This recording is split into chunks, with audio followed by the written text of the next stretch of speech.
6, 7, 8, 9. 10.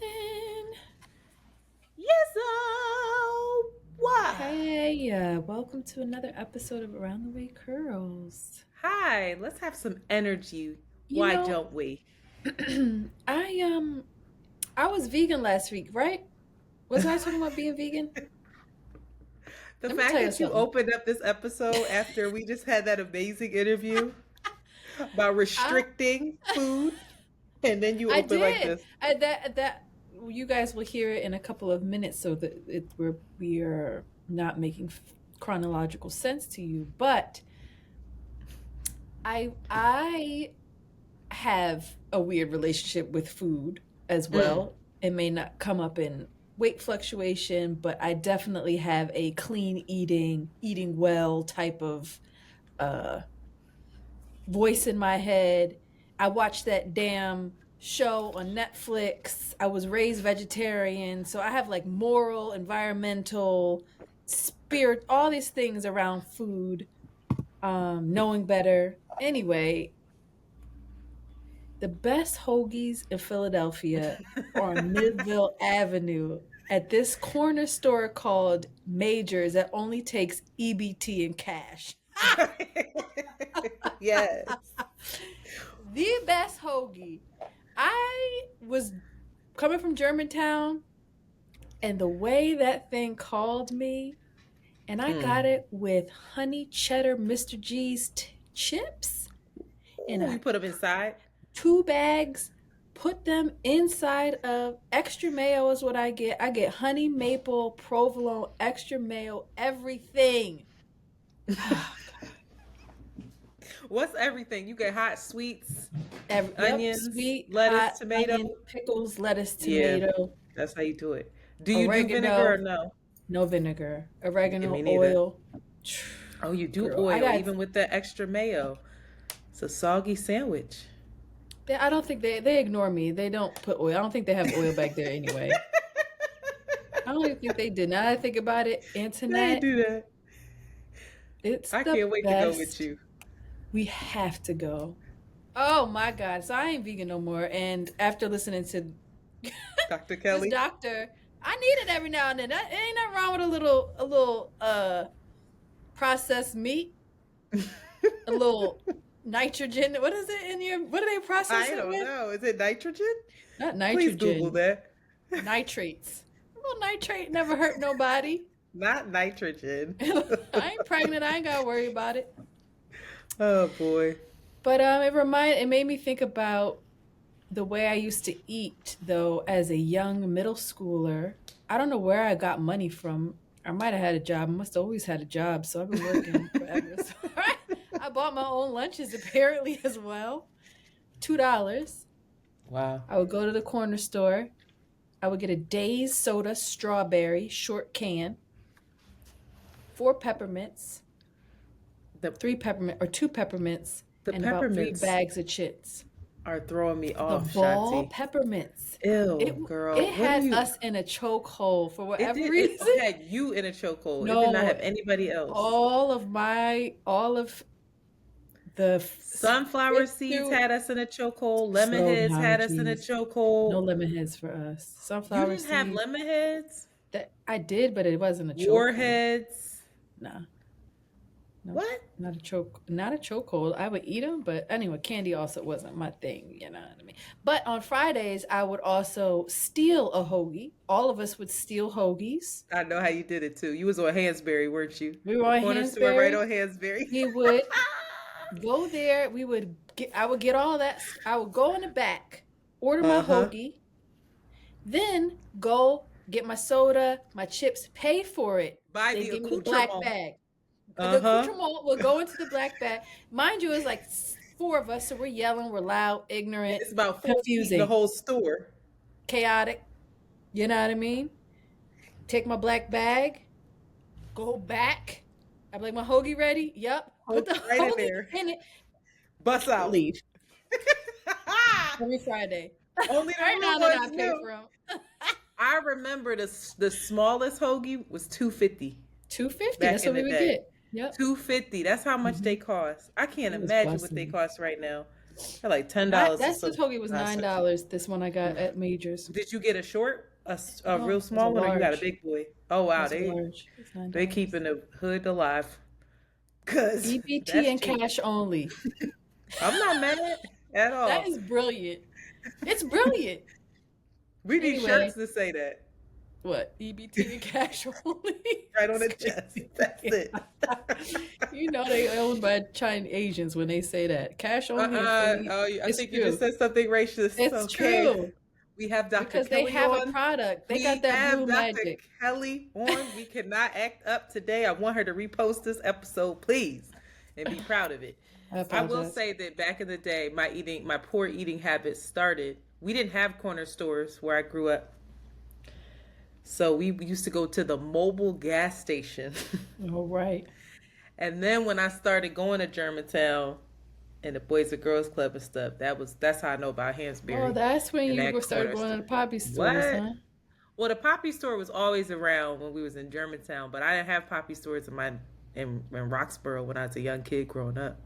No, we ain't had They it. had We a had neighborhood mobile. We had a neighborhood. CVS, a Wow. ShopRite, and then the gas stations. The gas stations when I used to get 4 bags of chips Four in the bags of morning. chips. And what were That's your chips of horrible. choice?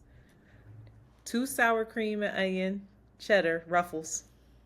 Mm-hmm. The cheddar sour cream and Yeah. onion. Yeah. One hers sour cream and onion, and then one Oh, red hot hers. nigga.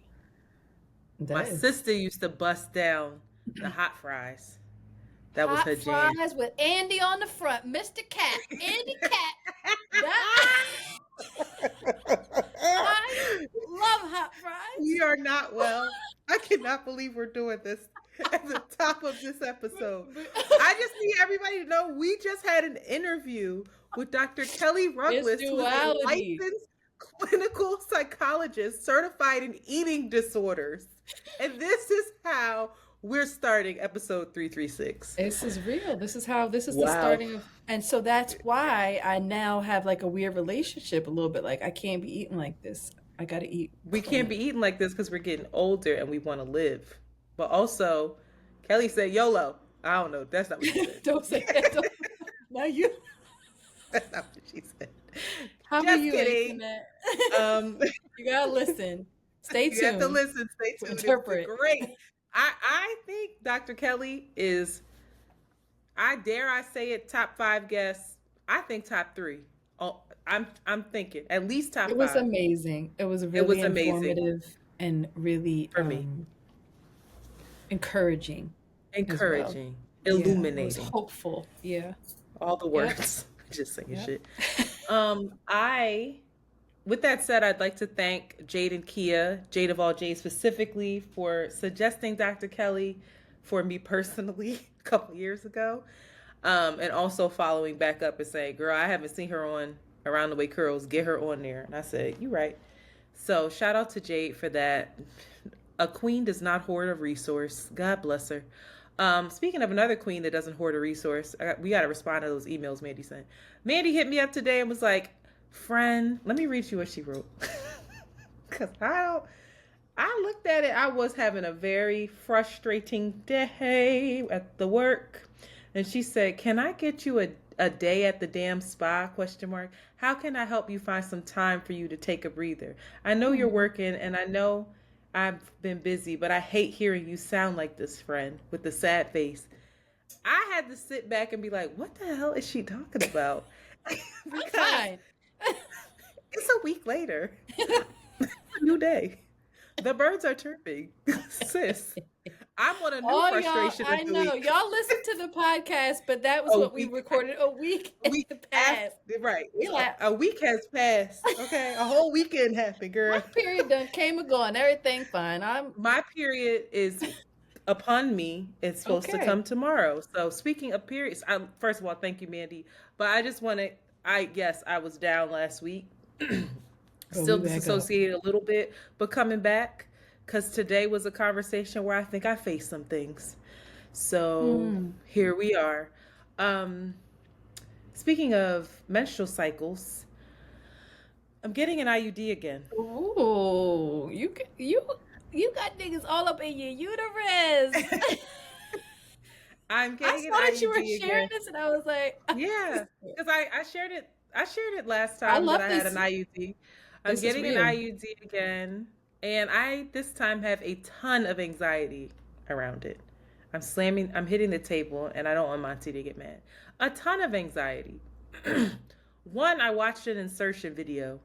For some Oh, reason, Delulu, the first time around, I never watched the insertion. I just heard, oh, it's fast. Whatever. All I was focused on was I can't get pregnant. Boom. Didn't have to tell me twice. But after getting it, I remember that insertion being very uncomfortable. The worst part was taking it out, which I've shared that skin grew around my IUD within my cervix. And so when they pulled it out, they were pulling out quite a bit of flesh, and it was quite painful and traumatic. So I have anxiety about this. I'm getting it tomorrow. oh, hmm I And that's why I know. brought up my period, because you're supposed to get it while you're on your period, so your cervix can be a little bit more dilated, and it can be a little less uncomfortable. And it's a quick thing. It's probably like 10 minutes total, but it is uncomfortable. You do cramp up the rest of the day, whatever. Can I say one thing? Sure. You might want to watch a video of childbirth as well. To encourage me, get the IUD. Yeah. You watch a video of childbirth or a cesarean and be like, oh, all right, I can do this. I can do it. But the anxiety is not coming from the like pain. I mean, that's going to be annoying. But it's coming from these very interesting conversations that I'm having with some folks, and Oh. not my partner, around children. Mm. And I'm like, they're like, wait, why are you getting an IUD? How old are you? And I was like, first of all, excuse me? What do you mean? And even my gynecologist was like, well, you know that this lasts like 7 years, and even a little bit past that, right? And I said, yes, I do. I said, I'd like to schedule an appointment for an IUD. And she said, okay, so are we doing any kind of, what does she call it? What does she call it? Child planning? It's not child planning. What is it called? Um, I don't know. Child planning. Yeah. Is that what it's called? Yeah. And I Planned said, Parenthood. yes, we are. No, it's not called Planned Parenthood. It is. You planning out Shanti. your parenthood. Yes, it is. It's called I'm planning out your obsessed with parenthood. you. Oh boy. Wait, wait, And wait. I have a question. This can last up to 7 years. It doesn't mean that it has to be in for 7 years. You could take it out the say it next day if again. you want to, Say it again for the people in the back. right? Say it again. Yes, I'm you asking can the take it out. question. You're Okay. scared to say it All again. right. Yes, you can take it out. So Okay. I'm like, girl, yeah, I'm Mind your planning business. to not get pregnant right now. So can you Yeah. please? Anyway, it's just very interesting. And I had I had two conversations with two different friends who were very shocked by this decision that I made. They think you want to have And a baby right now? no, well, what they said was, they said, what are you waiting for? You're getting so much older. These And people like, have kids? they do. And one even said, you never, she said, you never know, like things happen, and then everything just like life comes at you fast. I said, exactly, which is why I'm getting an IUD. I would still like to be in full control of my life and how they coming at me. She said, okay. So I Girl, just go thought ahead and that get was that IUD. interesting. Call me and we breathe through it together, all right? Girl, I'm getting it. Don't even worry about it. But I thought it was interesting. The person who didn't say anything is my partner. He was like, the only thing he said was, sweet, so I feel bad. There's nothing I can get, so you don't have to go through this pain. He can actually get a vasectomy. That joint is reversible. He No. could. That So, makes me think of Michael Scott. If anybody watches The Office out there, when he was talking to Jan, he was like, he said, remember when you told me to get it, when you told me you didn't want to have kids, so I got a vasectomy. And then you said you didn't want to have kids, and then snip, snap, snip, snap. Do you know? He was like, do you know the emotional toll The two vasectomies have on a person. It was For just so real. funny. You gotta watch that episode. It's so good. Anyway, we digress. Sorry, Dr. Kelly, if you're listening back to this. We are getting so many voicemails right now. So let's just go into voicemails. We have a couple voicemails that we'd like to play before we get into our main event, which is, as we've said quite a few times, Dr. Kelly. Shanti, beforehand though, would you like to ask people to rate and subscribe and possibly let them know about the upcoming Around the Way Curls kickback?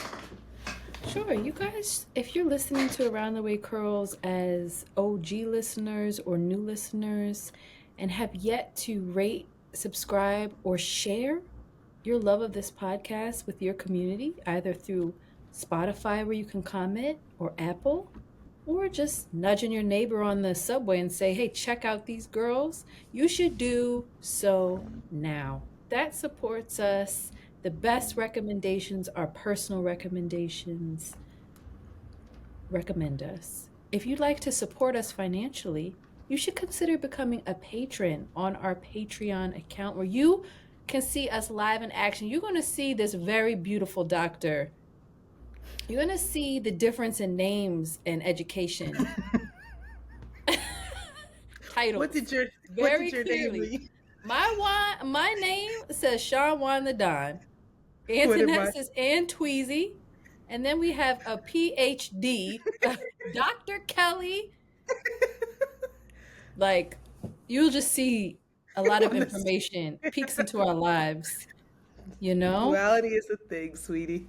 So consider it's a tiered membership video subscription. If you're already a member and you're like, yo, I love this show, I'm already a member, I want to do more, you can.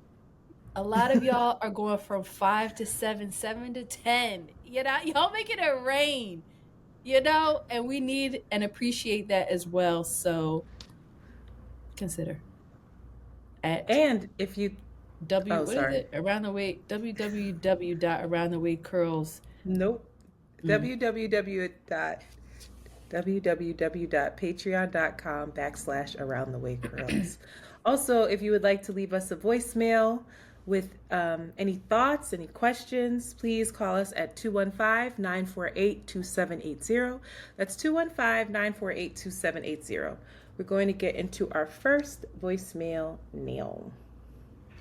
Hey Shanti, hey Antoinette.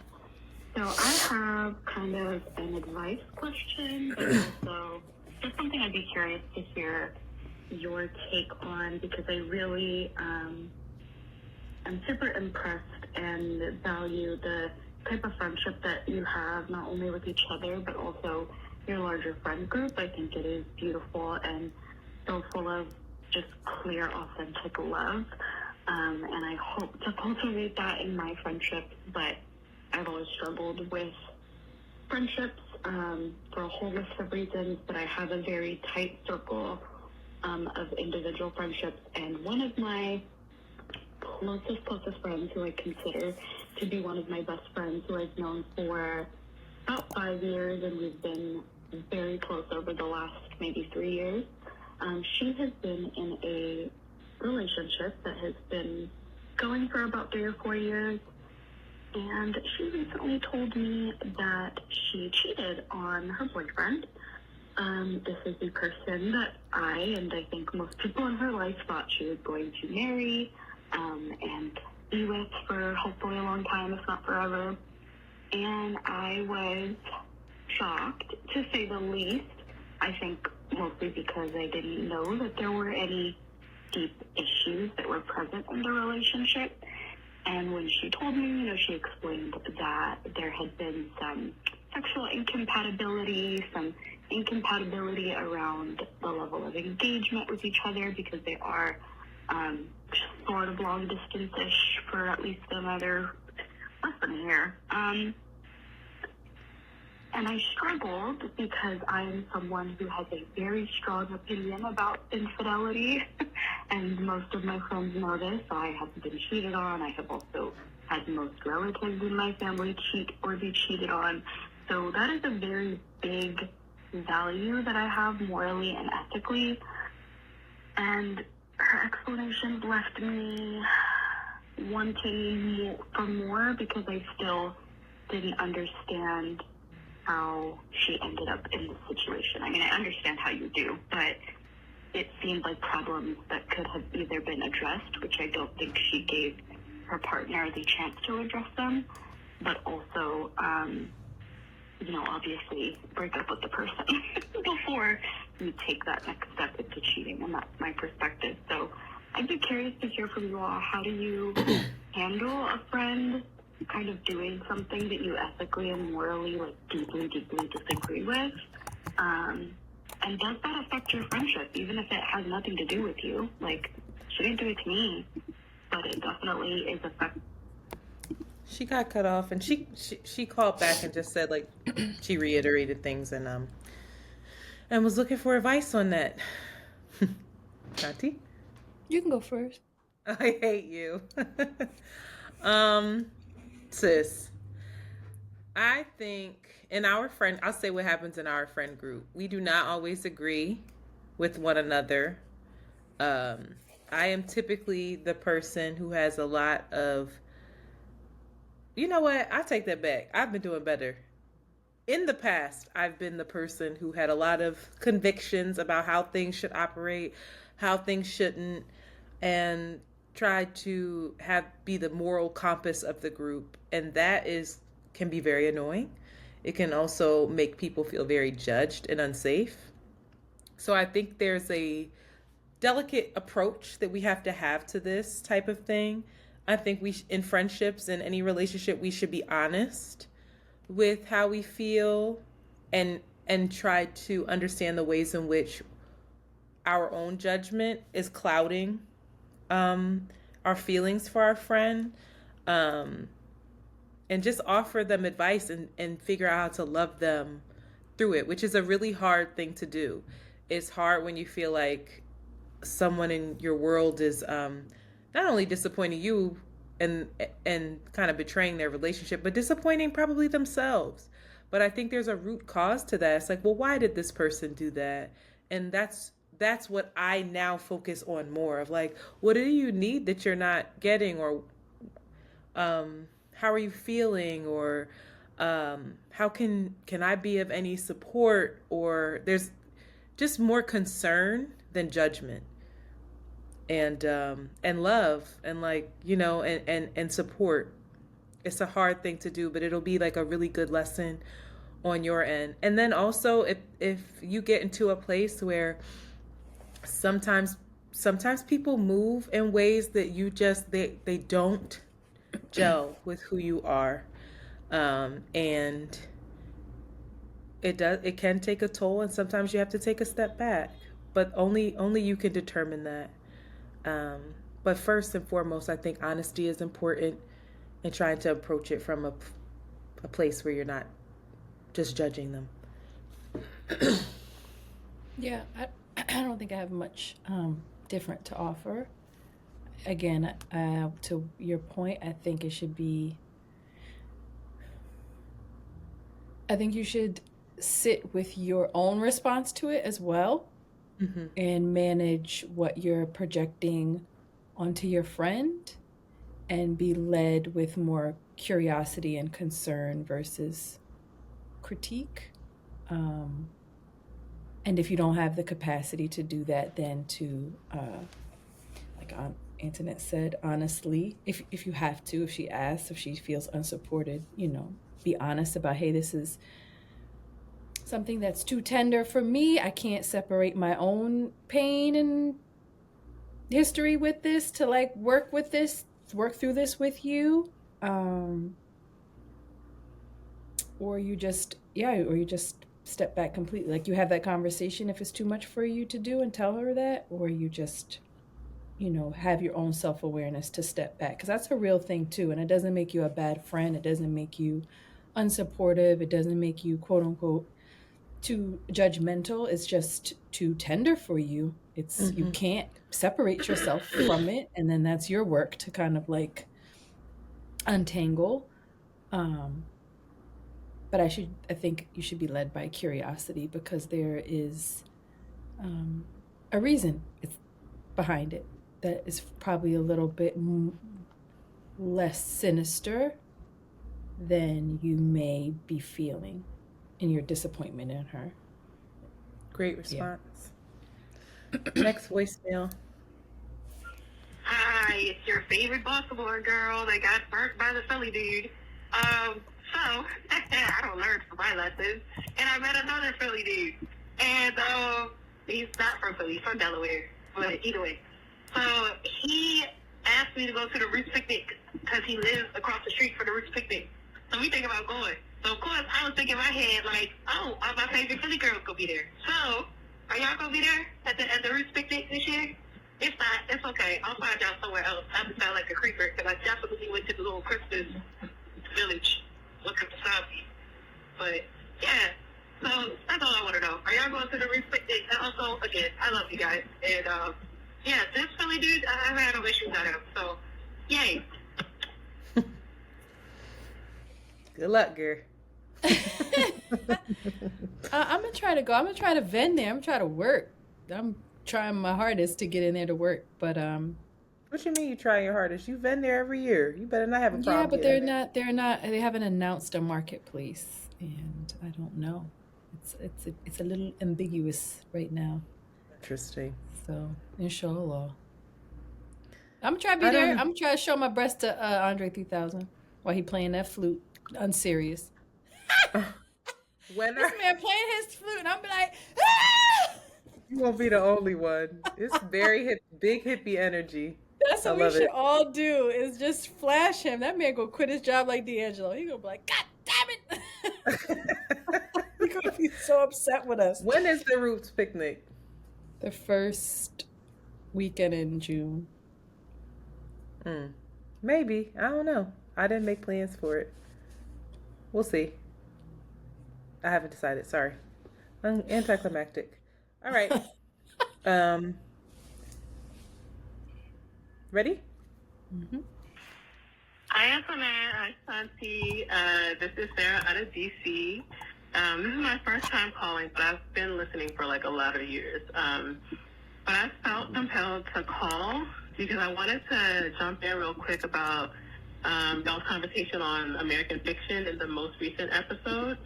So, Santi, I think you should see the movie, and here's why, right? So, like, the general overarching conversation about the movie has been about Black art and Black culture and, like, who gets to decide what is appropriate or what is quote-unquote Black or not Black enough and all of that stuff. And I also know that you were saying that, like, you know, why can't we just have, like, a regular, I think that's what you were saying anyways, like, why can't we just have, like, a regular-ass story about Black people? And I think what I so thoroughly enjoyed about American Fiction is that Cord Jefferson, in this almost like subversive way, did give us a regular ass story about a Black family. Like, so I'm not gonna spoil anything. I think you should see it. But the conversation critiquing which stories get to be told was really like the vehicle for this heartfelt story about a family. You know, Jeffrey Wright's character and his relationships with his siblings, as well as, you know, their collective relationships with and the individual relationships with each of their parents was, to me, the most moving part of the movie. So you get this really lovely, tender, complicated, humorous, flawed, conflicting, like all the things type of story of just these regular ass Black people. And then the other part of the story was just like the vehicle to deliver that. When I tell y'all that I like this movie so much that I almost saw it twice in the theater, like that's how much I liked it. Oh, okay. So I just didn't have time to do it. I didn't have time to see it twice in the movie. So yeah, I really like the podcast just in general, Around the Way Curls. And Shanti, I think you should see the movie. And y'all have a great rest of your day. Bye. Shanti, you should stop talking about stuff that you don't know and have never seen before repeatedly. I'm gonna stop doing that, y'all. I ain't like it. Girl, you ain't see it. There was a point on the last episode where I was like, "Did you see it?" No. I think you should see it. She was like, "I don't know about that. What else It's just did you say? You said that about something else though. It was something else. You're like, girl, you ain't even Did you watch it. watch it? It was It was Risa Tisa. And you were like, I just feel like she, and I was like, did you watch it? it was something else. Dude. There's so many. That needs to be a tagline. But did you actually watch it? That's not No. funny. All right, last one, because we're going on and on this episode. Hold on. This is Jess from South Carolina, and I can't believe I'm calling, but this has just really been in my heart because it's also been in my group chat. Like, my friends, when they're going through something with their partners, they call and talk to me, and we talk all day. But when they're happy with their partners, they don't talk to me about it.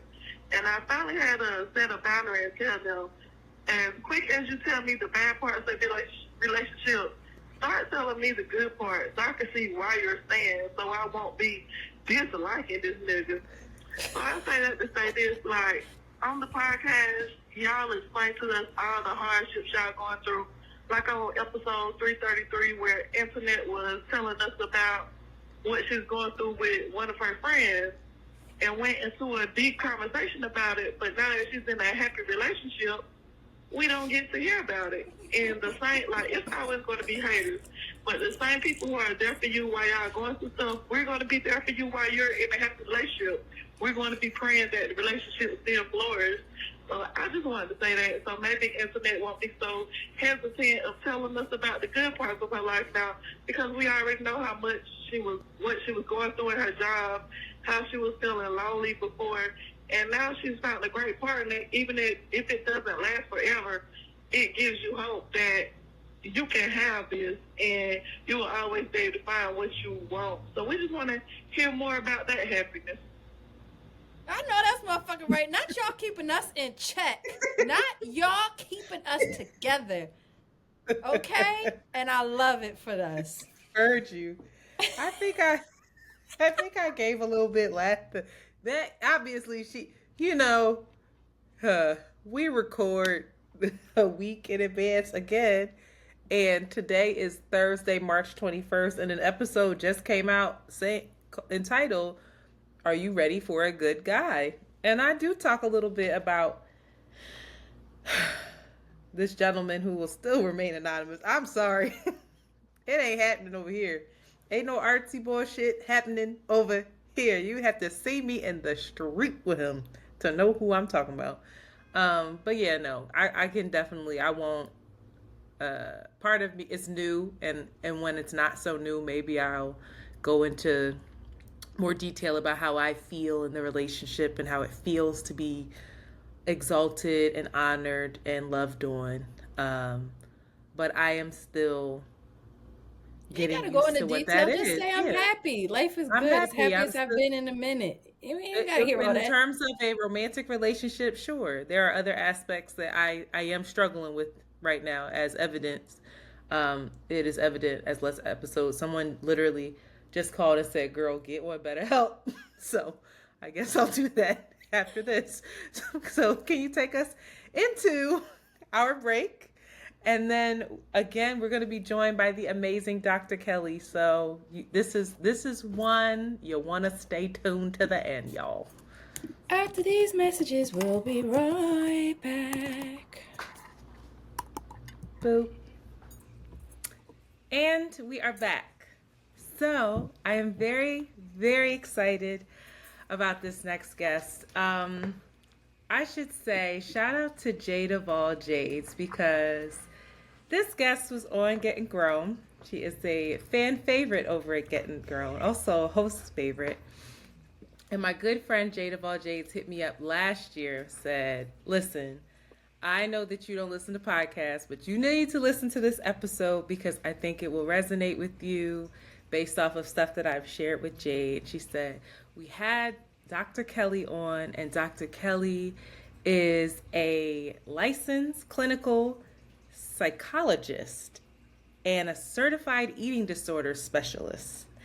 And she broke down things in a way that Jade said she had never heard." And I said, "Okay, say less." And that Dr. Kelli specializes in this for Black and brown women, which I really loved because I feel like that's something that's very overlooked in the space. And I don't know if it's just women because I also heard you on Instagram talking about men.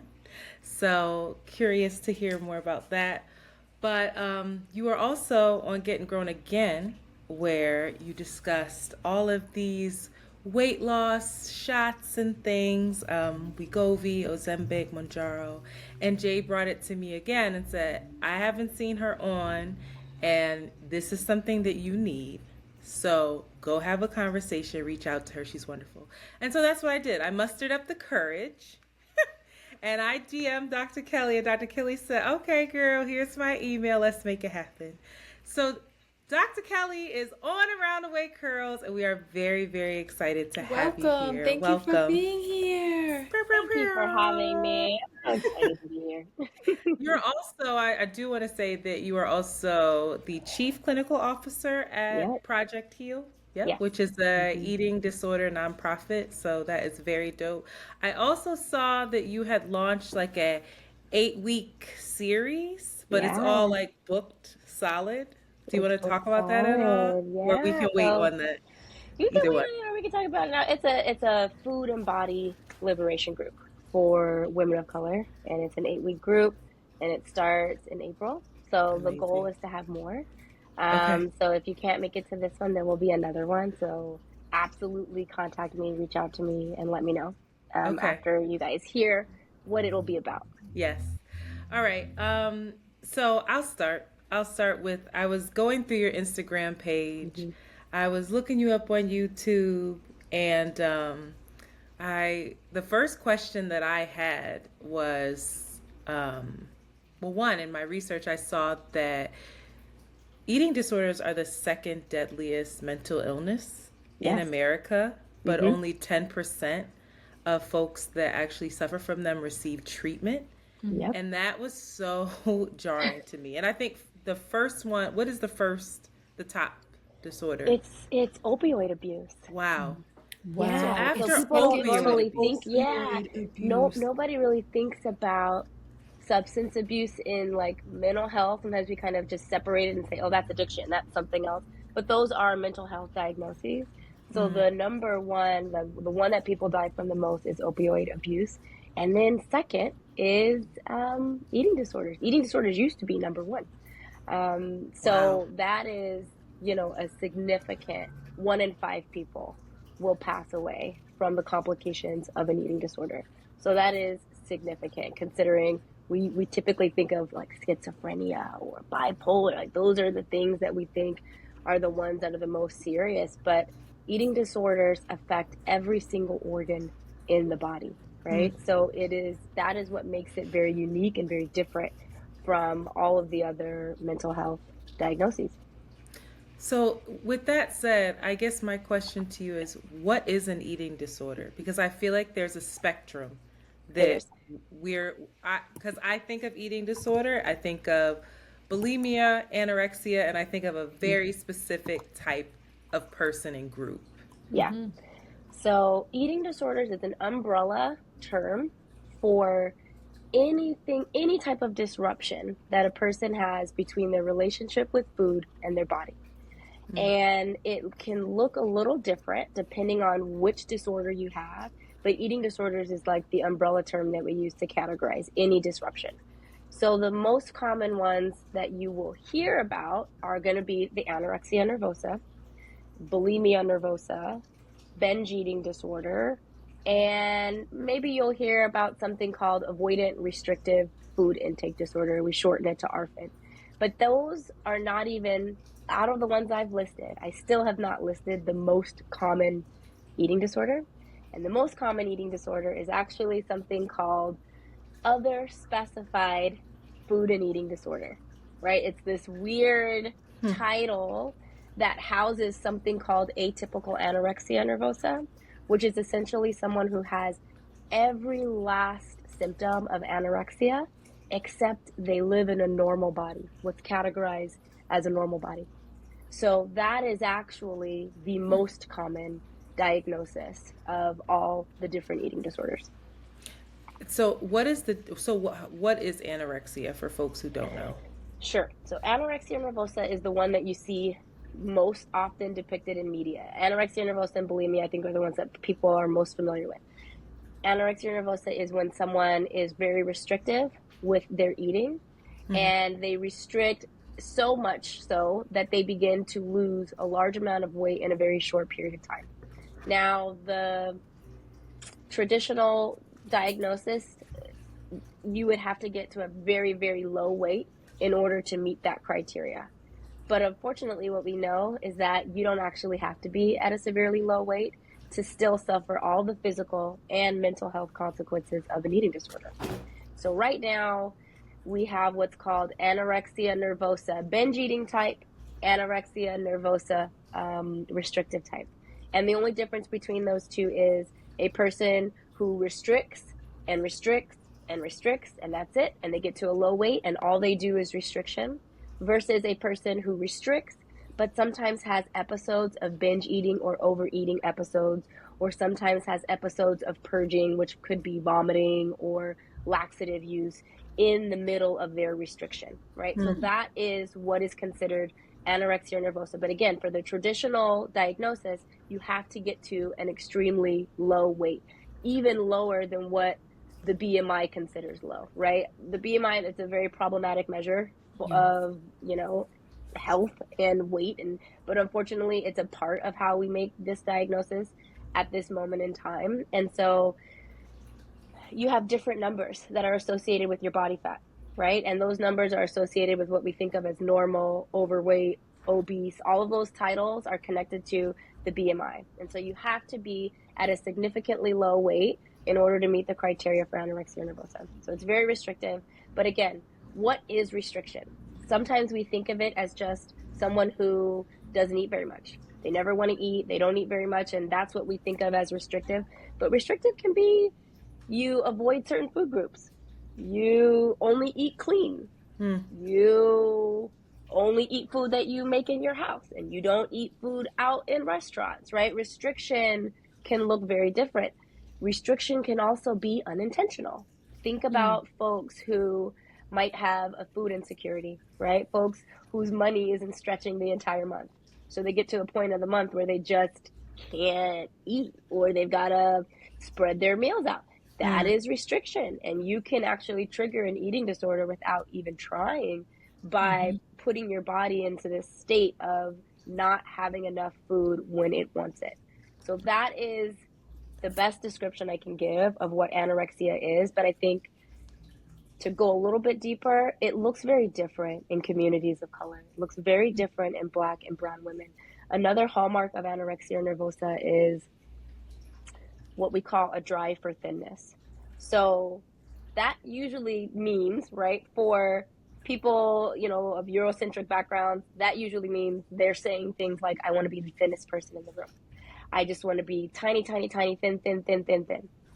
In Black and brown women, I don't often hear that. I hear it sometimes. But for Black and brown women that identify with Black beauty standards, what we tend to say is, I want a really small waist and I want a really flat stomach. But I want my curves. I'm not trying to get rid of that, but I need this six pack. I need my waist to be whatever it needs to be. And we will often engage in the exact same restrictive behaviors to achieve that body type. But because we don't say things like, I want to be super thin, we won't get that diagnosis, and then we won't be recommended treatment, and then we're left to suffer alone. Wow. So hence the waist trainers, the things that all of Absolutely. Okay. Absolutely. How do you come to the determination that it's unhealthy? Versus when you talked about clean eating, or you only cooking meals at home, like many times when people are trying to lose weight, those are the recommendations that are given to you. If you follow a religious diet, this is a lifestyle. So when does it become like, actually, we need to treat you in a way? Yeah, I'm so glad you brought that up, because I think there's an answer to it, and I'll start from the top, which is the way that we identify if something is restrictive or if it's too much is a couple of things. One is we look at like basically what is your body telling us, right? Mhm. There's ways to measure the stress of malnutrition on the body. And so we can see by a person's blood pressure being unstable, a person experiencing dizziness, a person experiencing low energy, a person's body not being able to regulate its temperature well, right? So there are some signs that the body will give us when it's under stress. Additionally, the body really doesn't like to lose a large amount of weight quickly, regardless of your health state. It does not like to do anything quickly, right? The human body is a body, its goal is to kind of always maintain a certain balance at all times. So even if a person needs to engage in some lifestyle changes, it's always best for those things to happen slowly over time, because otherwise the body can't tell the difference between a diet and a famine, right? Yeah. So things should be happening slowly over time. So if we're talking about clean eating, for example, that's one way to tell physically. Psychologically, one way to tell if things are problematic is their rigidity, right? Let's say they have a birthday party to go to and they're celebrating their best friend. And at that birthday party, there's going to be cake or there's going to be food. And this person who's clean eating decides they skip out on their best friend's party because there's going to be things there that they can't eat, or they have to bring their special Tupperware with them because there's just no room, right? There's no flexibility, or they're, they sit and they don't eat at all. So they go 5-6 hours without eating because they've got this new, plan that they're on. When the body is hungry, you should feed it, right? It's actually worse to go without than to just eat what you can while you're there. So we also start to look at how pressured is this person, how flexible can this person be if their schedule doesn't allow them to adhere to it. How do they react to that? What can set religious diets apart from this whole conversation is the fact that usually there's a higher reason for why those folks are restricting their diet. And that reason is more foundational in their worldview, and it's less about changing their body. And what we found is that when it's connected to something that has nothing to do with physical appearance and has something to do with an overall worldview, like a higher power or salvation or something beyond like this physical body, folks don't have the same negative response to their belief system and why they're feeding themselves, right? Because they don't feel deprived. If you say, I am keeping kosher, or I only eat halal meat because I believe that this pleases God, this pleases Allah, you don't feel deprived when you're not eating it. You feel empowered. You feel like you are living out, your belief system. On the flip side, when we do that for dietary, just I want to lose weight, or I just need to get in this body, or I hate the body I'm currently in, what we can sometimes end up doing is we can trigger what's called a binge deprivation cycle, where because we've told ourselves no, we now put that no bad food on a pedestal, and it's literally just waiting there for the moment that we get stressed out, or the moment that we feel overwhelmed, or the moment that we become stressed, and it's going to sit there waiting for us. And the moment that that happens, we're going to go to that food and we're going to have that overeating, out of control feeling, right? So the religious stuff, like I say, when it comes to food, I say, if you're doing it for religious reasons, it will show. You won't feel bothered by not eating it. You won't feel deprived. You won't have these moments of, binge eating and overeating, and because your reasoning is different. Does that make sense? Yeah. Yes. Okay. Can you explain obesity as a disease? Ooh, yes. Okay, so I struggle with this. Okay. There's a couple of reasons why I struggle. Okay. I understand the value of categorizing it as a disease in the sense that I think it gives people access to healthcare. And it gives people, if you can diagnose something, now your insurance has to pay. Now you can, talk to this person, talk to that person, and you can get access to resources. But I really disagree with the idea that obesity, and I even disagree with the term, but I'll use it because I know that that's how people understand it. But I disagree with the idea of obesity as a primary diagnosis, meaning there are no underlying reasons for why this person's body might be carrying more weight than what these medical providers think it should be carrying. More often than not, if a person is actually carrying more weight, which again, there are markers for that beyond the number on the scale, there are markers for that beyond a BMI chart. But if that is the case, then my question is, I wonder what's going on. Does this person have an undiagnosed eating disorder? Does this person have resources that they need? Do they have food insecurity? Do they, it makes me want to know more. And then it becomes more about a lifestyle change and less about weight loss, right? Because I think doctors and other providers out there, I think they mean well, but I think they're skipping steps in their conversation about weight. And I think they're telling everyone that they see that comes in, you need to lose weight, rather than saying, hey, let's talk about your lifestyle. Like maybe we need to talk about how you can make more meals at home, or maybe we can talk about, maybe you need some nutritional guidance. Maybe you need to talk about movement, right? There's lifestyle changes that will improve a person's health, even if they never lose weight, right? And so I think we've gotten stuck on this idea as weight being the main way of determining somebody's health, when in fact, it's their lifestyle. It's how often they move. It's how balanced they're eating. It's how they manage stress. And those are the things that are more predictive of their overall health than the number on the scale. But sometimes, providers don't have a lot of time. They're rushed. They got 15-minute visits. And so they're just quickly trying to get things done. But I think that can create room and space for misdiagnosing people and telling someone who has an eating disorder to lose weight, which is really problematic. It's funny because it's not funny.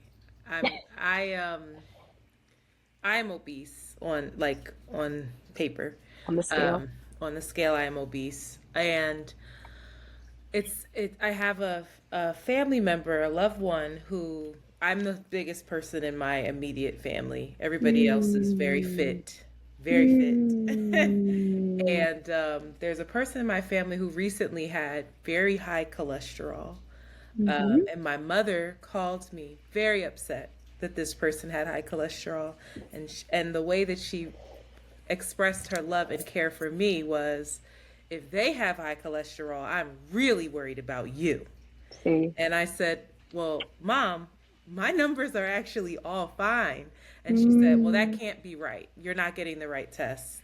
Are you fasting before the test? I want you to go back. I want to see your test because yours have to be off the charts. That's what she said to me. And so in preparation for the, a couple things. This is not news to the audience, but I've always thought about my weight since I was a very young girl.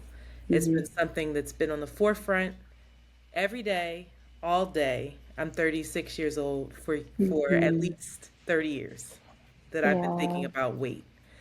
And so in preparation for this, I was just like on the train last night and I was writing okay, and I was trying to watch the Oprah special on Hulu now that she's come out. And I have thoughts about that. We'll get into that. Now that she's come out and said that she's used some of these weight loss drugs, Ozempic, Wegovy, Mounjaro, we don't know which one. Even Whoopi Goldberg backed her up and said Whoopi used it when she was 300 pounds when she shot Emmett Till, that movie, all kinds of stuff, right? A lot of people are using it, fine.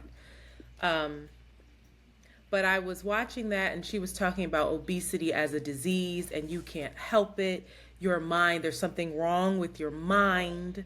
And some people's bodies just store more weight. But it was all very much geared towards, you can't help that there's something wrong with you that needs to be fixed. Right. And so while some people felt very seen after the special, I felt really othered and really I felt more like a freak than I did before. And was like, oh wow, so you are confirming something's wrong with me. And this is really how I feel, but I don't think that I've ever put it down on paper and said it out loud.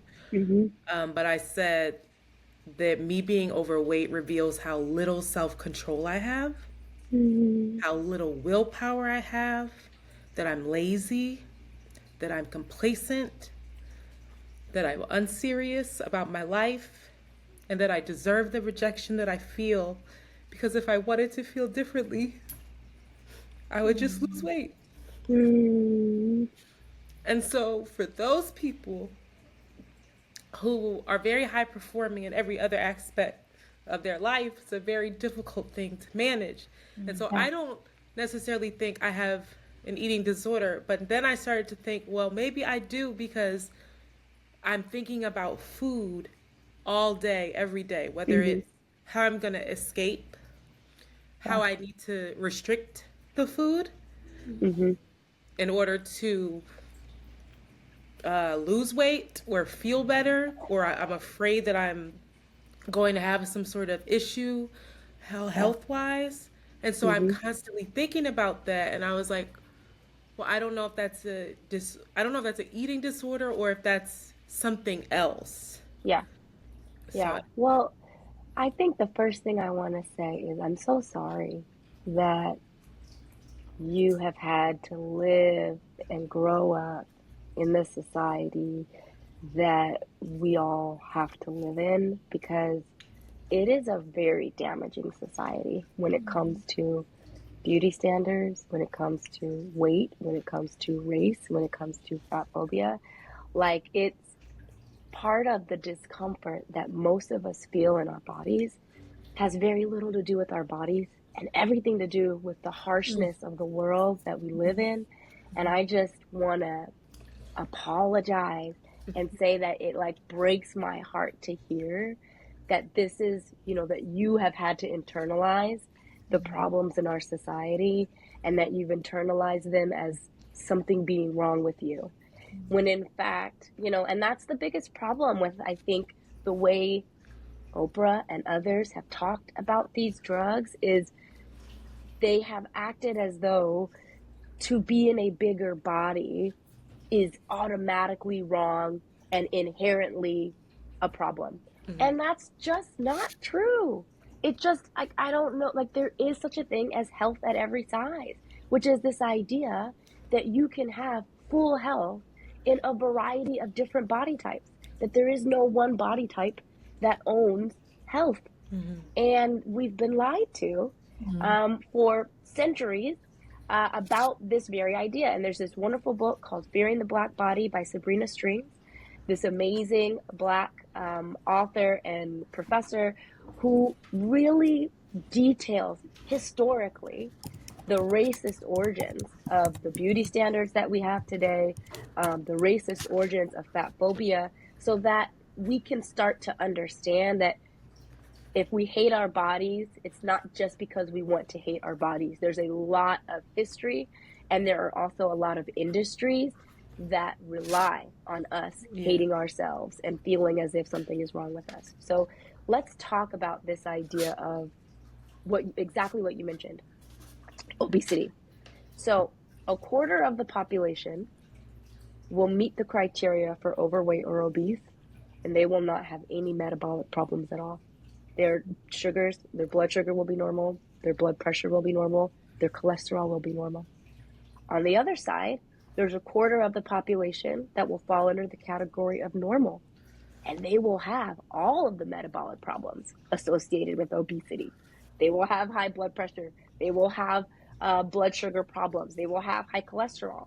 And you've got to ask yourself, what does the physician say to the thin person that has high cholesterol? Do they say lose weight? Probably not, right? They probably will start to talk about lifestyle.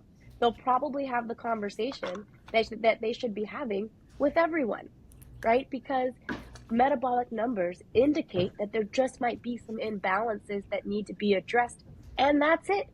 And again, those might not even all be diet related. Those could be stress related, right? When we think about Black mortality rates for mothers and why we're more likely to die in birth or die of some complication, those studies are so mind blowing because they account for low income. They account for access to food. They account for education. Those studies basically say it does not matter how smart you are, how educated you are, how much money you have, how much access to healthcare you have. If you're a Black woman, you're more likely to have complications with your pregnancy, right? So that speaks to an issue far beyond our control. And I think what's been so damaging with weight is that we've told people that if they're in a bigger body, it is a function of willpower. It is a function of self-control. It is a function of just, oh, you don't care enough. And I'm so glad that you mentioned that those attributes don't show up anywhere else in your life, because I think that's notable, right? That suggests that how is that the case? How are you able to have control and willpower and a strong work ethic in every other area, but yet this one, no? That doesn't make sense. That doesn't add up. It suggests, though, that there might be something wrong with your approach to food, meaning dieting doesn't work. And we know this. And it's been proven over and over and over and over that 95% of all diets fail. And I think that the numbers of eating disorders are interesting, right? Because the prevalence of eating disorders is somewhere between 5 and 10%. So doesn't that kind of fit like a puzzle piece? 95% of diets don't work, but maybe they work for the 5 to 10% of folks who have eating disorders and who have psychological rigidities that make it easy for them or easier for them to stick to these extreme diets and ignore their body and ignore their hunger and fullness cues, right? So there is an issue with how we approach food that has led people to believe that if they can't do it, something's wrong with them. When in fact, there's something wrong with the whole idea of dieting, right? It's ineffective. It doesn't work. So again, I hate that you and so many other people are being led to believe that there's something inherently wrong with you just because your body looks different. Or, I mean, and in this society, does your body actually look different? Or is it just not the ideal, right? The vast majority, I think that the current average size in the US is a size 16, which means an average means there's folks way above and folks way below, right? That doesn't mean, oh, everyone, if you're not a 16, something's wrong with you. It means that is the middle ground when you put all the numbers together. So the majority of us aren't even thin. So this just something about it feels wrong. And I think having these conversations allows us to uncover just all the things that we should be questioning more often. Thank you for that. I have a question. I watched the Oprah special as well. It was very, very fascinating to me. She correlated, and she felt a lot of relief in the correlation between alcoholism and obesity, this addictive propensity, this obsession, her relationship or the relationship with food.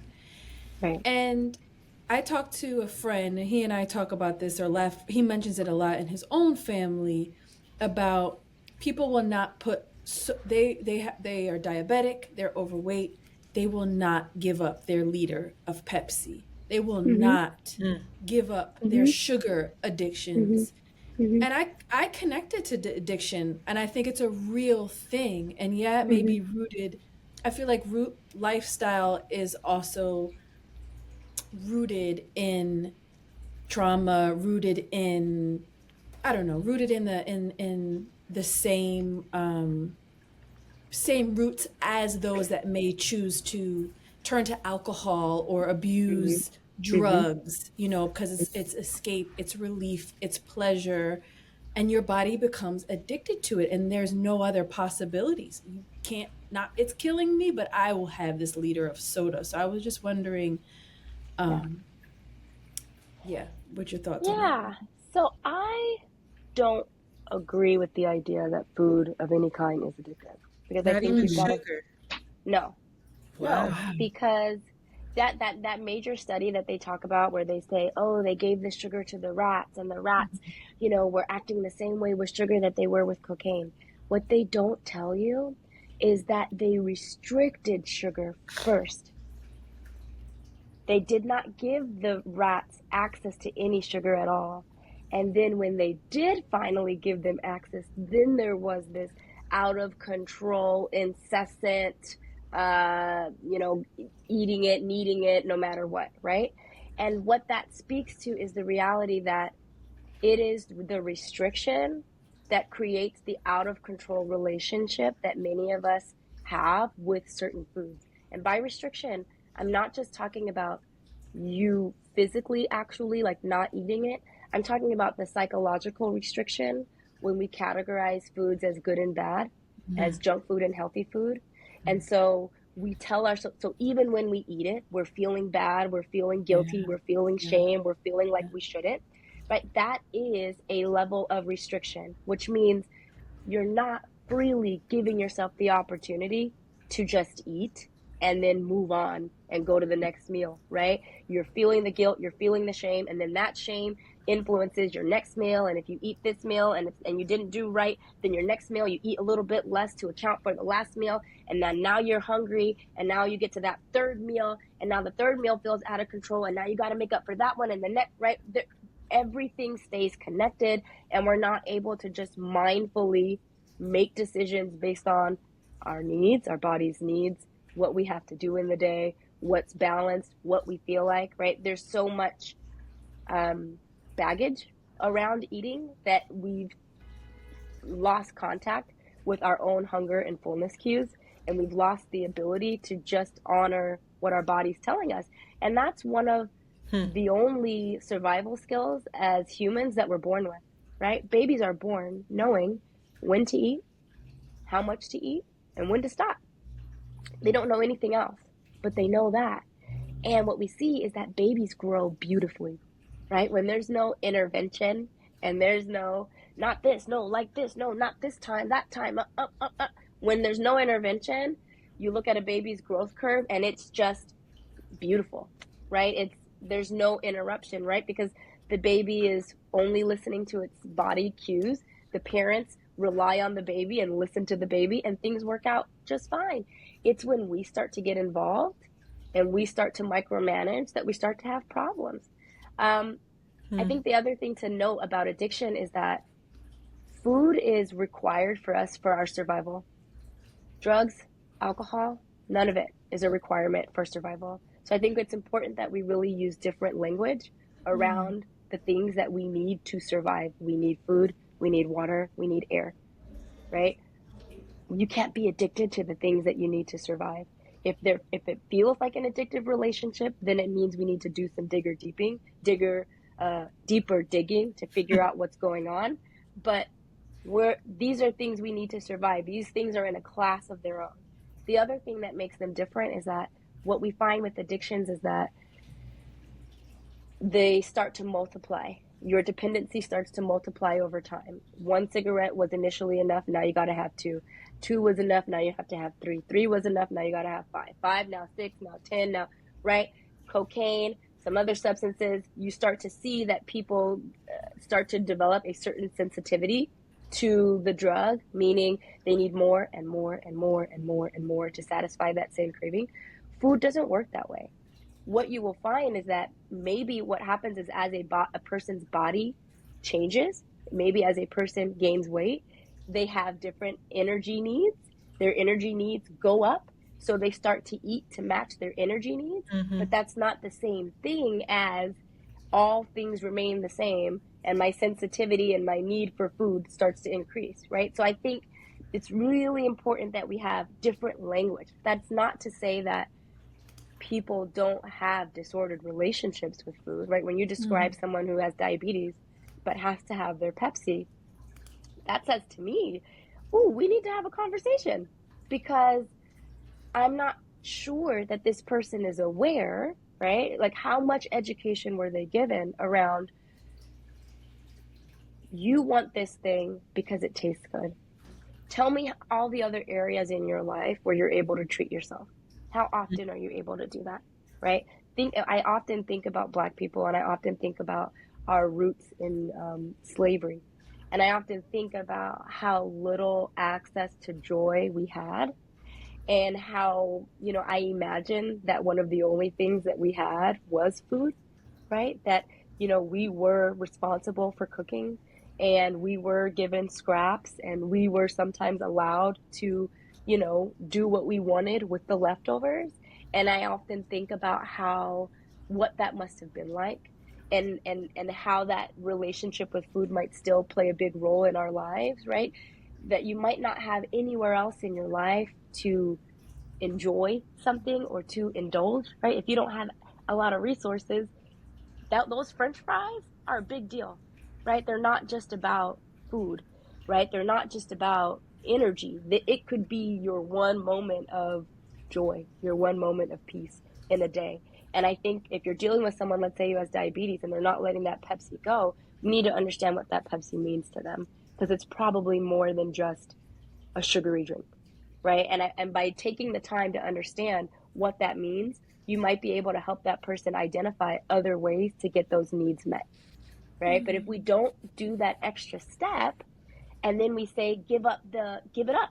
Yeah, you don't have any other way of joy. Yeah, you don't have any other way of boosting your mood, because remember, food is one of the ways outside of psychiatric medication and substances where you can actually boost your mood. Should that be the only strategy that you use when you're not feeling good?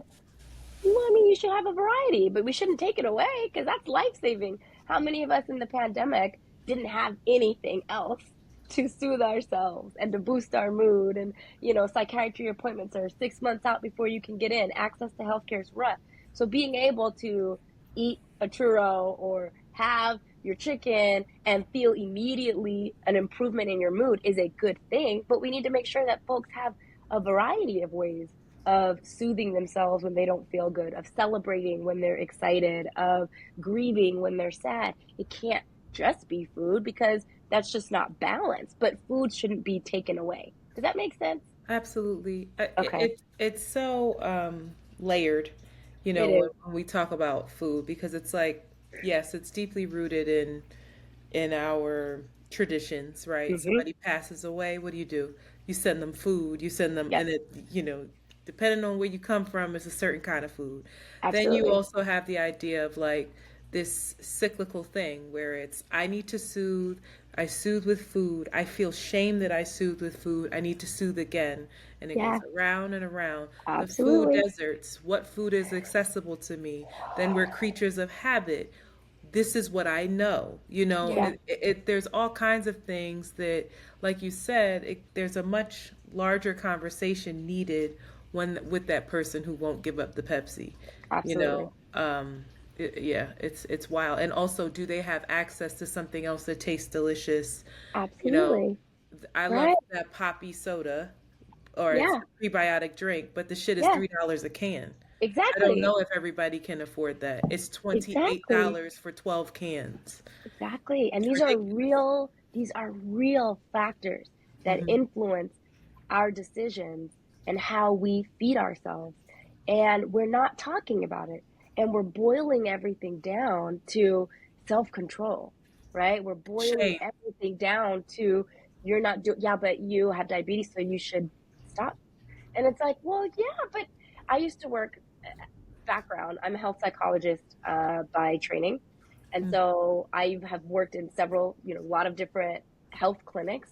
And one of them that I spent a lot of time working in was a diabetes clinic, where I was the psychologist tasked to speak to folks whose blood sugars were out of control, and they call them resistant, right? That's the word, like this really negative term. They're resistant, they're non-compliant, right? They're labeled these bad labels, and in kids, parents can get CPS called on them if their kids' numbers are out of control, right? So it has real consequences if you're not able to do it.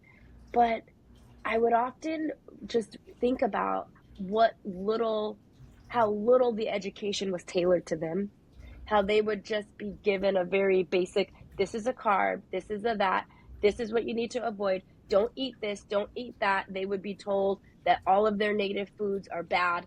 You can't have tacos anymore. You can't have fried chicken. You can't, and they would like, you're not leaving people with anything. You are telling them either they all of a sudden transition to a American set of dietary meals, or they're going to die.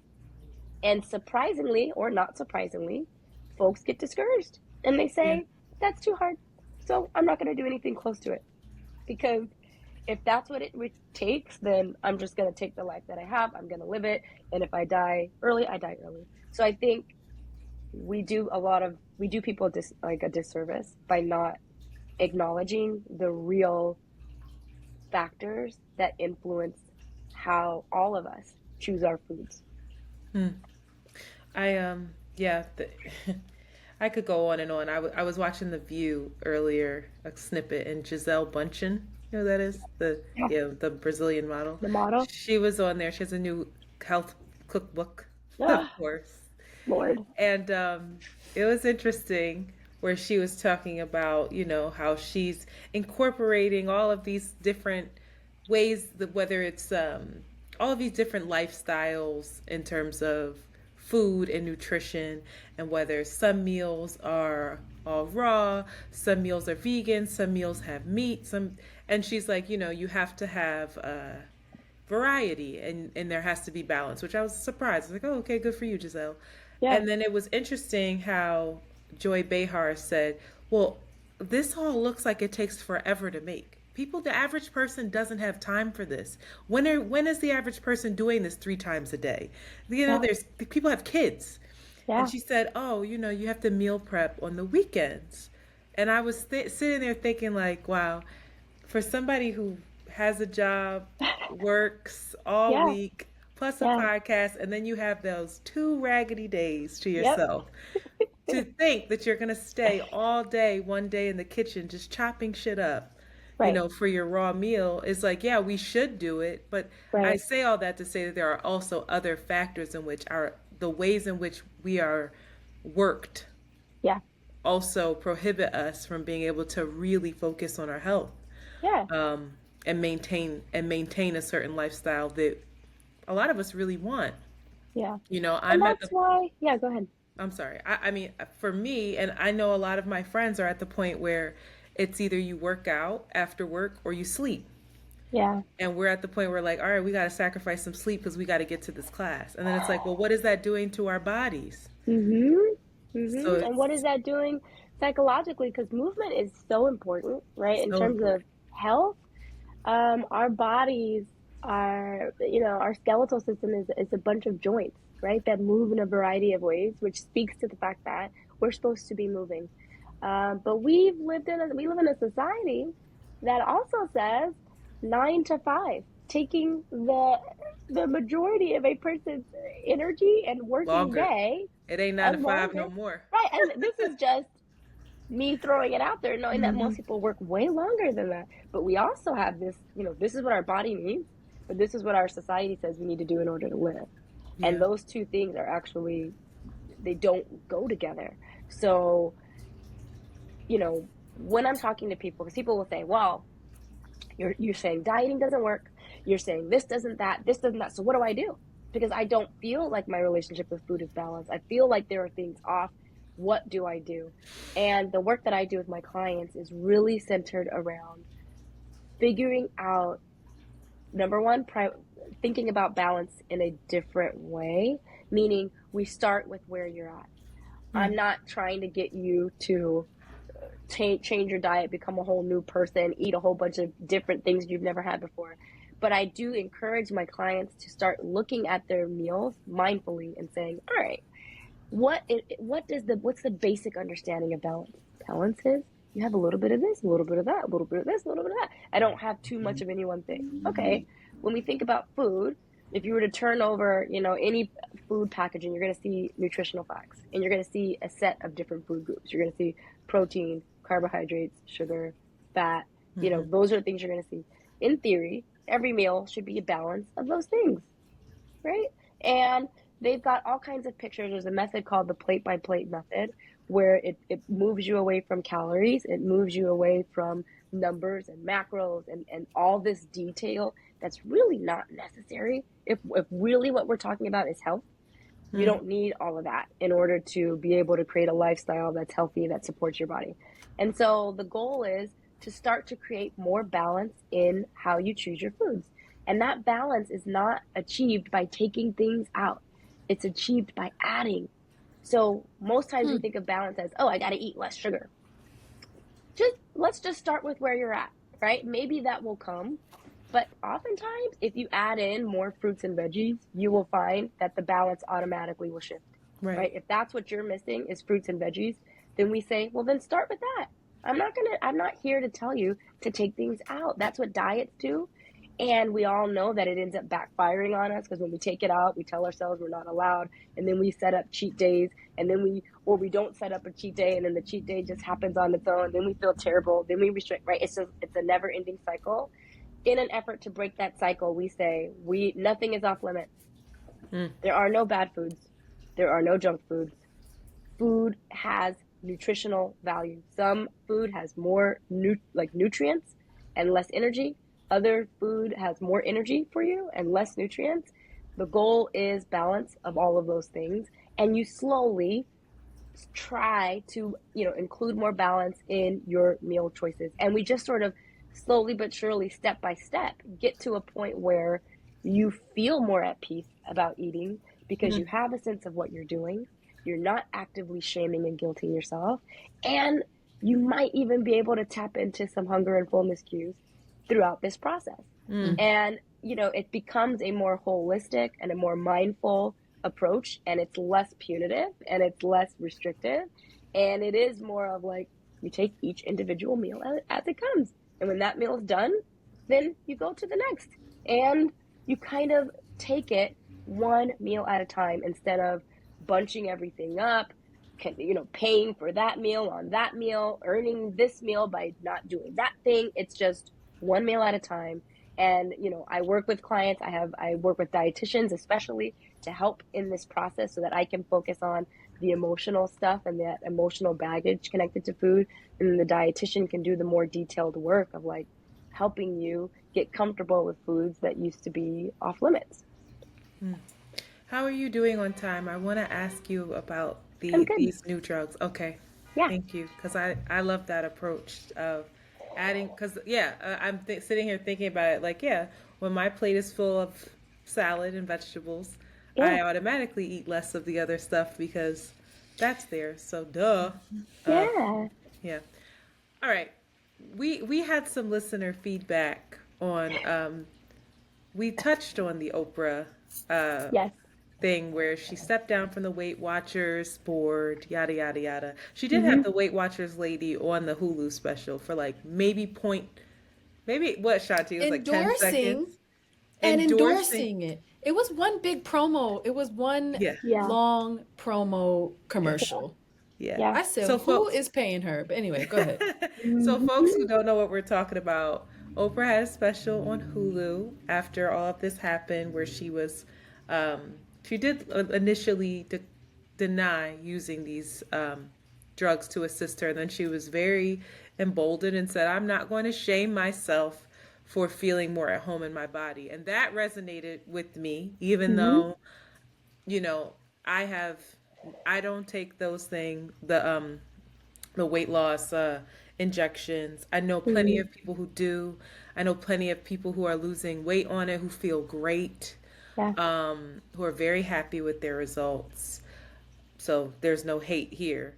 But I do want to read the two varying kind of responses that we got. And I just wanted to hear your opinion on this. So we had a Patreon listener who wrote, to each their own, but as someone who works in pharmaceutical messaging with a background in type 2 diabetic medications, I can't stress this enough. Ozempic is not approved for weight loss, and anyone marketing it as a solution for weight management without mentioning diet and exercise is dealing in misinformation.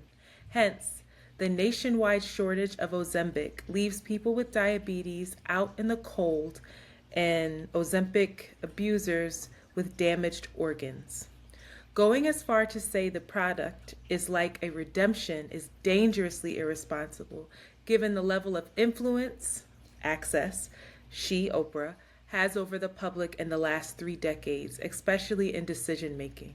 I wouldn't be surprised if, what is WW? Split Weight Watchers. Oh, if Weight, well, thank you. If Mm-hmm. Weight Watchers split due to the conflicts of interest she created by speaking about the drug as a miracle drug, which you can't say to an audience of 100, let alone millions. But I know. Too much, for she has had a rough Q1. Yeah. Then we got this voicemail from a listener in regards to this as well. Let me turn this up. I just want to address the Wegovy and Ozempic Can you topic. hear? So I've been on Wegovy for almost a year without any side effects. I kind of understand the controversy around it, but I think people don't understand how chronic obesity works. So first, your mental health is in the garbage if you are chronically obese and actively trying to lose weight. So food and weight is just like the only thing on your mind day and night. It's ridiculous. Secondly, the body is simply trying to keep you alive. So typically people who are chronically obese had weight issues since they were kids or early 20s. Over the years, they had lost a lot of weight and gained a lot of weight time and time again. So the gastroenterologist who prescribed me the medication explained to me that when you restrict food, like calorie counting or fasting or whatever diet you're doing, over time your body thinks you're in a famine, which then reserves fat. Your body reserves the fat and slows down your system. You then obviously lose weight, but because you are losing weight, your body makes you more hungry and you gain it back. Then your body tries to keep you at a set point weight, so it feels safe. The body is just doing its job and just wants to keep you alive. So going through that cycle over and over again, it makes it harder and harder to lose weight unless you restrict your calories to a very low amount. So my doctor told me that this process of the body was needed when humans had like food scarcity, but that's not a concern now. And due to diet trends over the years, we have pretty much ruined and confused our bodies. I don't plan to be on the medication forever. My doctor said you can change your set point weight by staying at a certain weight for at least 6 months. The medication gets rid of all of the food noise for me. I'm not constantly thinking about food and my weight all the time. It's a relief that's really, really hard to explain. I can literally just live my life. All the medication does, it just slows down your digestive system, so you stay fuller longer, and that's it. You do lose muscle while you're on the medication, but you also lose muscle when you lose weight, no matter what. The body eats at muscle before it eats at fat. It has nothing to do with the medication. You just have to weight train and eat a balanced diet either way. I try to compare the medication to antidepressants. Some medications have side effects, but overall, if it's contributing to a better and healthier quality of life, with minimal side effects, I would never tell someone that they shouldn't be on their antidepressants because their body just isn't working the way it should. Anywho, I love you both so much, and bye. So they're not necessarily varying, but they were two responses that I thought were very interesting. Mm-hmm. And it's interesting. I want to clarify, when I talk about weight loss, I'm not really talking about weight loss. I'm talking about body recomposition. What you hinted at earlier of like, I'm good. I don't care about my weight, but I want it to sit a certain kind of way now. Right. I wanted to be here and not there. Right. Mm-hmm. What are your thoughts on all of that? That's a lot. That's a lot. Okay, let's see. I think the first woman, I will wholeheartily agree. Oh, it's a gentleman, actually. It's a gentleman? I know Okay. who it is, too. Shout out to you. You know who you are. So I wholeheartedly agree with what he was saying. And I think that's my biggest issue with these drugs is I don't believe that folks are actually being given informed consent, right? Informed consent is when somebody goes over all of the benefits and all of the possible risks, and they give you all the information you need in order to make an educated decision about what's best for you. And I do not believe that these marketing moment campaigns are focused on making sure that people have all the information. What we know, we don't know a lot, right? What we do know is that these are medications for diabetes, right? What we're not talking about is the way that these medications work, the way that they keep you full longer is by stimulating your pancreas to release insulin. We don't know what the long-term effects of stimulating a healthy pancreas when it doesn't want to be stimulated. We don't know that, right? We're messing with the body's natural order, and we don't know what it's going to do. The most recent study in 2022 on the effects showed that people who are on these medications have an increased risk of developing pancreatitis, right? Yep. Which is the pancreas having some issues. What are the other ones? Gastroparesis, which is the slowed stomach emptying, bowel obstructions, and gallbladder disease. These are the exact same complications that often happen with folks who have anorexia nervosa, They right? also have here, because I looked this up because we had a listener say that, and they misquoted you. They said that you said that there were no side effects on I getting would grown. And I never. said, no, she didn't. But they said that specifically Ozempic, thyroid tumors, change in vision, Yep. kidney failure, Nausea. and possibly cancer and hypoglycemia. Yeah. Whoa. Yeah, because you got to think what these drugs are doing is they're allowing you to starve yourself in a way that you would never be able to do without these drugs faking your brain out and making your brain think that it's full when it isn't, right? So GLP-1 is what is released by the body when it's gotten enough food and it's satiated. And so it tells the brain, we're done, we're good. So what you have is you've got a drug that's telling your pancreas to release insulin and grab all the sugar that it can out of the bloodstream, and it's at the same time slowing down your stomach emptying, so the food, that meal, that breakfast that you ate lasts you much longer throughout the day. And that food noise, that I'm starting to question if it might just be hunger, right? I do think there's a difference, right? There's hunger, and then there's the obsessive thinking about food. And I think we're mixing the two together and calling the whole thing food noise. But yeah, when you take these drugs, you don't feel hungry because you can't feel hungry. You're not capable of it. But it doesn't mean that your body isn't hungry. You just don't feel it, right? It's like pain medication. Yeah. You're still in pain, but your brain doesn't get the message that you're in pain, right? Similar with caffeine. Caffeine doesn't give you energy. It blocks you from feeling tired, right? And so I think folks don't understand the way that these things work, and we also still don't know what the long-term effects of these drugs are for weight loss and just for your physical health in general. I have worked with folks who weren't able to get the drug, you know, the perfect way, the legal way, you know, and so they've had to get it overseas. And so and it's really expensive. And so they had decided, because it was so expensive, they spread out the timing of their injections a little bit.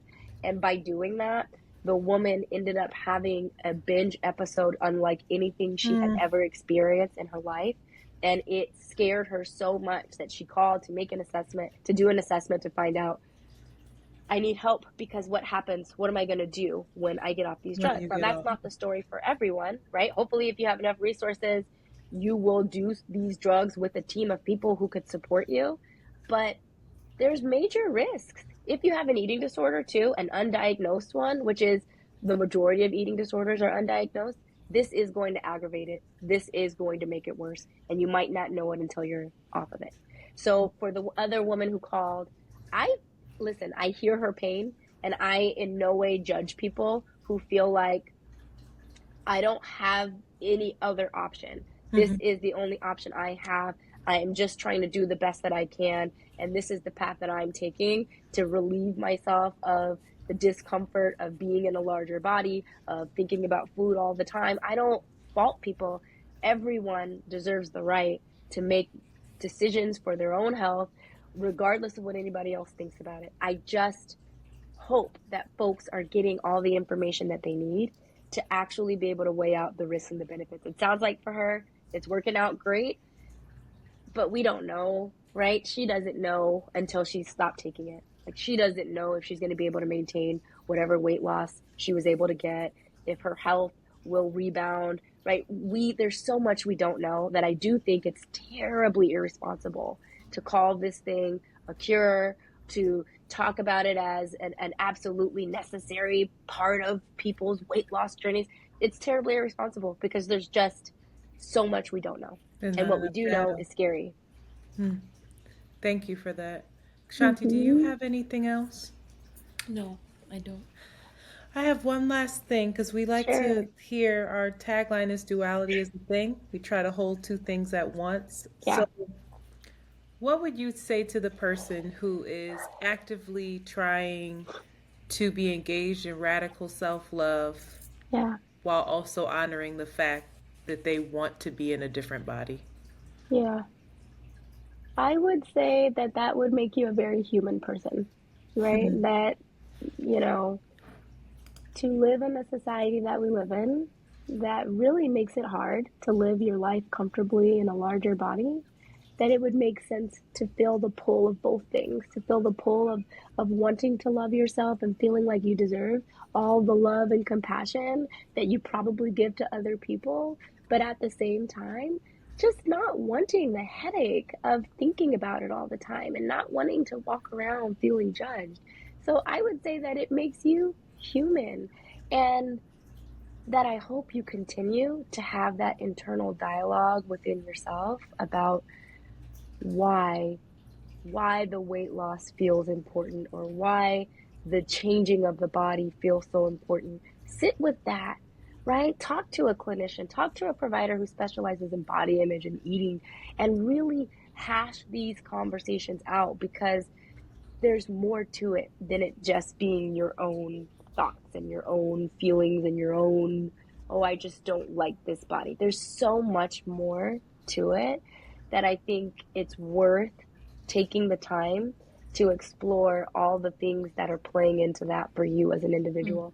But if you're feeling those two things at the same time, there's nothing wrong with you. That's exactly how you should feel. And the fact that you're wanting to engage in radical self love is huge, right? That's a win, because this world really does everything it can to make sure that folks that are different don't love themselves, right? So if you're even contemplating that, you should feel proud of yourself for engaging in behavior that all the odds are against.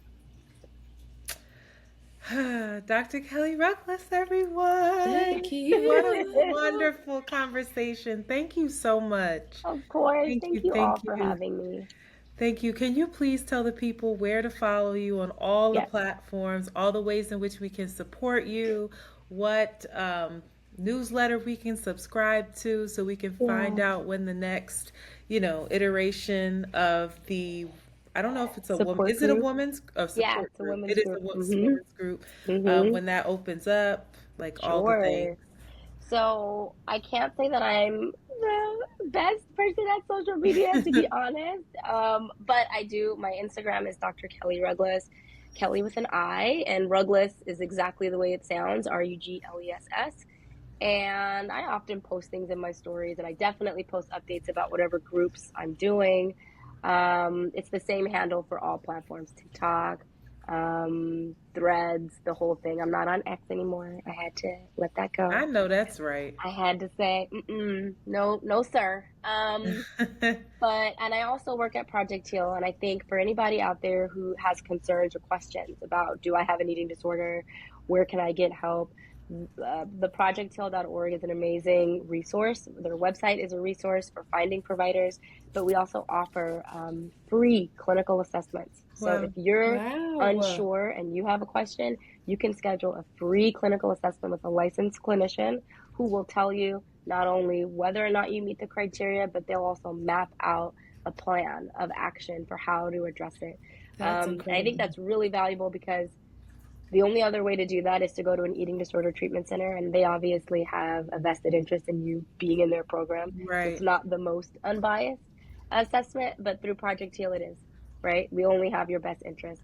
And we have all different types of ways of helping folks if they know they have a problem but can't afford it. There's cash assistance, there's treatment placement programs, there's insurance Yes. navigation so that you can work your insurance to the best of your ability and get all of your benefits. So we really prioritize helping folks who don't have access get access. So that's also a really, really great resource. Oh wow. I pray that That what is you're amazing. doing just I just want everyone to know about it. I pray that it as much as you can handle, Thank it is because it's you. so needed, it's so Especially during necessary. this time. Yeah. Yes. Right. Thank It's you hard. so much for this work. Thank you. I mean, I didn't even get to ask you how you why or how you picked this, but I heard it on Getting Grown, Child. So I'm gonna stop Yeah. acting like I don't know. But I mean, to go into this field and say I Yeah. want to focus in on this because this is Yeah. overlooked Yeah. is really remarkable, and I am Thank you. grateful. Thank you. Of Yeah, course, thank of you. course. It's an honor, honestly. I love the work because it's just a privilege to be able to join amazing people. Like I genuinely get to like see people, right? And like really experience the beauty that is genuinely in everyone, and it's just an honor. So I'm glad that I was able to speak to you all. I hope your listeners enjoyed it and that I can connect with folks in some other ways. They will. All right. Thank you so much. Thank I'm you. gonna hit You're stop and then welcome. we're gonna make sure everything uploads, okay? All right.